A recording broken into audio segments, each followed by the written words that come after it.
السلام عليكم ورحمة الله. الحمد لله وحده والصلاة والسلام على من لا نبي بعده.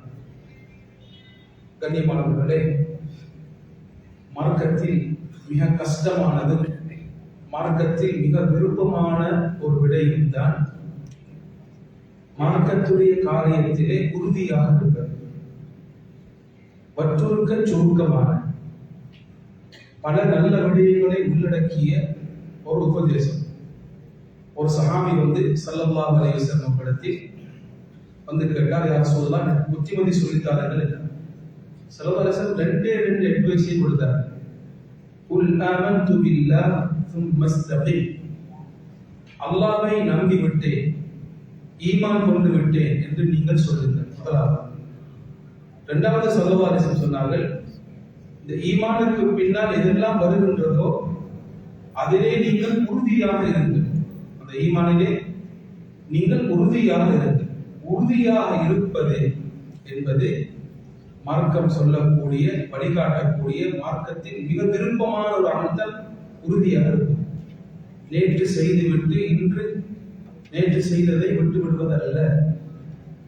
நேற்று எந்த நல்ல காரியத்தை ஆரம்பித்தோமோ அந்த காரியத்தை தொடர்ச்சியாக அதில் உறுதியாக இருப்பது மார்க்கம் வலியுறுத்தக்கூடிய, மோட்டிவேட் பண்ணக்கூடிய ஒரு முக்கியமான விடயம்.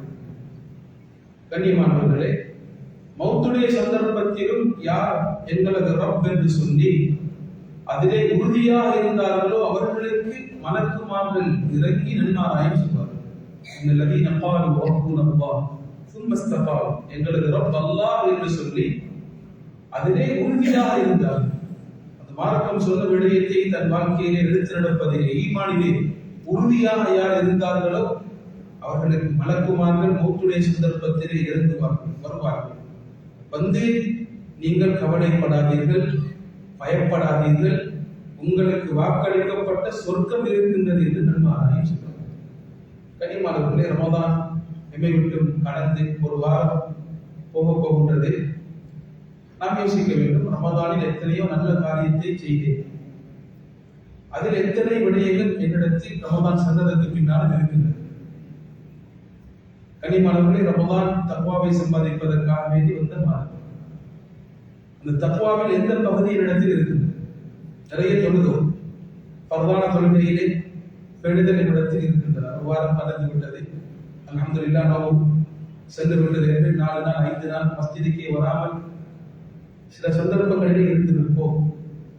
இதெல்லாம் ரமதான் சொந்த செய்யும். ரமதானில் எந்த ரப்பை நாங்கள் வழங்கினோமோ, இந்த தராவி இந்த வித்திரிலே இருந்தோமோ, அந்த ரப்பை நாம் ரமதான் சென்றதற்கு பின்னாலும் வணங்க வேண்டும்.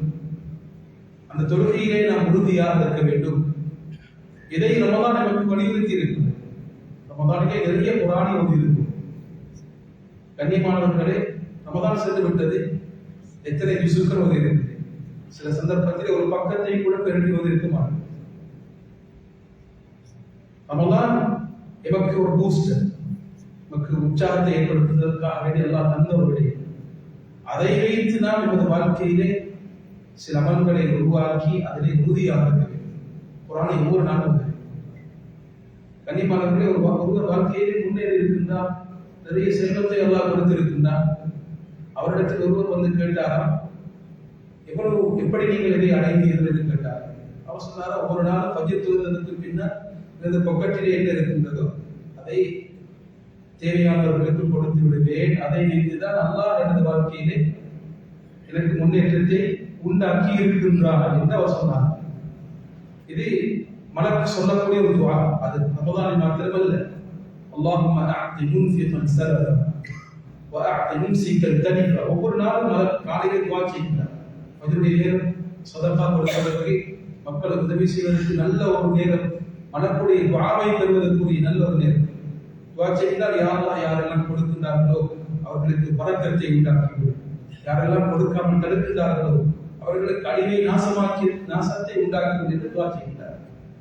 ரமதானில் எதை செய்தோமோ அதில் எல்லாத்தையும் செய்ய முடியாவிட்டாலும் ஒரு பகுதியாவது கண்ணியமானவர்களை செய்வதற்கு நாம் முயற்சி செய்வது கட்டாயம். கண்ணியமானவர்களை, நிறைய பேசலாம், நிறைய செய்திருப்போம். அனைத்துடைய ஒரு சுருக்கத்தை அல்லாஹ் சூறாவிலே செய்திருக்கிறார். வாழ்க்கையில் ஒரு சிலபஸாக இதை நாம் ஆக்கிக் கொள்ள வேண்டும். எப்பொழுதும் எங்கிருந்தாலும் வாழ்க்கையை ஒரு முன்மாதிரி இதை வைத்துதான் எனது வாழ்க்கையை கொண்டு போக வேண்டும். ஒரு சின்ன ஒரு சூறா, இந்த சூறாவை எப்பொழுதும் வாழ்க்கையிலே கழிவு. சஹாபாக்கள் 2 பேர் சந்தித்துக் கொண்டார். இந்த சூறாவை ஓதாமல் திரும்பி செல்ல மாட்டார். அவ்வளவு முக்கியமான ஒரு சூறா. இந்த சூறாவை ஓதாமல் திரும்பி செல்ல மாட்டார். ஒரு சஹாபி, ஒரு இமாம் சொல்கிறார், அல்லாஹ் தஆலா குர்ஆனிலே இந்த சூறாவை மாற்றி விளக்கி இருந்தாலே போதும் வாழ்க்கை, மனிதனின் வாழ்க்கை. அந்த சூறா சூரத்துல் அஸ்ர். அல்லாஹ் அந்த சூறாவிலே காலத்தின் மீது சத்தியமாக என்று காலத்தின் மீது சத்தியம் செய்துவிட்டு, இன்னல் இன்சான லஃபீ குஸ்ர், நிச்சயமாக மனிதன் நஷ்டத்திலே இருக்கின்றார், மனிதர்கள் அனைவருமே லாஸ்டிலே இருக்கின்றார்கள் என்று அல்லாஹ் தஆலா சொல்லிவிட்டு 4 விஷயத்தை சொல்கின்றார். இந்த 4 விஷயத்தை யார் கடைபிடிக்கின்றார்களோ அவர்கள் வாழ்க்கையிலே சக்சஸ்ஃபுல் வெற்றியை அடைகிறார்கள். முதலாவது இல்லல்லதீன ஆமனு, அல்லாஹ்வை நம்பியவர்கள். அல்லாஹ் அந்த பாக்கியத்தை மனிதர்களுக்கு தந்திருக்கிறார். எப்படி நமது வாழ்க்கையின் ஆரம்பம் தாயின் வயிற்றிலே ஈமானுடன் பிறந்தோமோ அதே போன்று ஈமானுடன் மரணிக்கக்கூடிய பாக்கியத்தை மனிதர்களுக்கு அல்லாஹ் தர வேண்டும். இரண்டாவது, ஈமான் கொண்டால் அதுக்கு பின்னால் எத்தனையோ அமல்கள் இருக்கின்றது. ஒரு சீப்பை எடுத்தால் எத்தனையோ பற்கள் இருக்கும். பல்லில்லாத சீப்பு அல்ல. அதாவது எந்த சீப்புக்கு பற்கள் இல்லையோ அந்த சீப்பு சீப்பாக இருக்க முடியாது, அதை வீசிவிடுவோம். ஒரு கீ, கண்ணியமானவர்களே, அதற்கும் சில பற்கள் இருக்கின்றது. இதே போன்று ஈமான் என்றால் அதற்கு பின்னால் நல்லதை செய்ய வேண்டும். ஃபர்லான அமல்கள் இருக்கின்றது, தொழுகை, சுன்னத்தான விடயங்கள் இருக்கின்றது, மனிதர்களுக்கு உதவி செய்வது, நல்லதை தேடி படிப்பது, மனிதர்களுக்கு நல்லதை செய்து கொடுப்பது, இதெல்லாம் வஅமிலு ஸாலிஹாத், நல்லதை செய்வது. அல்லாஹ் தஆலா எந்தெந்த நல்ல விஷயங்கள் எல்லாம் விரும்புகின்றானோ அந்த விஷயத்தை தேடி தேடி செய்ய வேண்டும். செய்ய முடியாவிட்டால் எனக்கு இதை செய்வதற்குரிய சந்தர்ப்பத்தை அல்லாஹ் தர வேண்டுமே, எனக்கெல்லாம் செல்வத்தை தரவில்லை, நான் இப்படியெல்லாம் செலவழிக்கலாமே, எனக்கு கிடைத்தால். அல்லாஹ் எனக்கு அறிவை தரவில்லை, நான் இப்படியெல்லாம் படித்துக் கொடுக்கலாமே என்று மனசால் நாம் நினைக்க வேண்டும். இரண்டாவது. மூன்றாவது, கண்ணியமானவர்களே, வந்த வாசம் உண்மை, எது உண்மை என்று விளங்குகின்றதோ அதை சொல்லப்பட்டால் அதை ஏற்றுக்கொள்ள வேண்டும். பிழை என்று வந்துவிட்டால் அதை ஏற்றுக்கொண்டு திருத்திக் கொள்ள வேண்டும். உண்மை என்று சொல்லப்பட்டு விட்டால், ஹக் என்று சொல்லப்பட்டு விட்டால் அதை ஏற்றுக்கொண்டு நமது வாழ்க்கையிலே கொண்டு வர வேண்டும். அதை மற்றவர்களுக்கு சொல்லிக் கொடுக்க வேண்டும். இது மூன்றாவது வாழ்க்கையின் வெற்றிக்குரிய வழி. உண்மையை நமது வாழ்க்கையிலே கடைபிடித்து மற்றவர்களுக்கு சொல்லிக் கொடுக்க. நாலாவது, இந்த 3 விஷயத்தையும் செய்வதற்கு தேவையானது பொறுமை. பொறுமை இல்லாமல் ஈமானை அடைந்து கொள்ள முடியாது. பொறுமை இல்லாமல் நல்லதை செய்ய முடியாது. பொறுமை இல்லாமல் உண்மையை ஏற்றுக்கொண்டு உண்மையை மற்றவர்களுக்கு சொல்ல முடியாது. இதற்கு பொறுமை தேவை. எனவே இந்த நாளை நமது வாழ்க்கையின் ஒரு சிலபஸாக, ஒரு பாடத்திட்டமாக, நமது வாழ்க்கையை நடத்துவதற்குரிய அடிப்படை அவசரமாக இந்த நாளை, இந்த சூறாவை நாம் ஆக்கிக் கொண்டார்கள். நிச்சயம் ரமலான் சென்றாலும் வாழ்க்கையிலே ஒவ்வொரு நாளும் நமது வாழ்க்கையிலே முன்னேற்றத்தை நாம் அடைந்து கொள்ளலாம். அந்த முன்னேற்றம் நமக்கும் கிடைக்கும், நமது குடும்பத்திற்கும் கிடைக்கும். அல்லாஹ் சுப்ஹானஹு வ தஆலா ரமலான் என்ற செய்தியை சொன்னதோ அந்த செய்தியை நமது வாழ்க்கையிலே எடுத்து தக்வாவை சம்பாதித்து நல்ல முடிவை அடையக்கூடிய பாக்கியத்தை நம் அனைவருக்கும் தந்தருவானாக. வாஹிரு தஅவானா அல்ஹம்துலில்லாஹி ரப்பில் ஆலமீன். அஸ்ஸலாமு அலைக்கும் வரஹ்மத்துல்லாஹி வபரகாத்துஹு.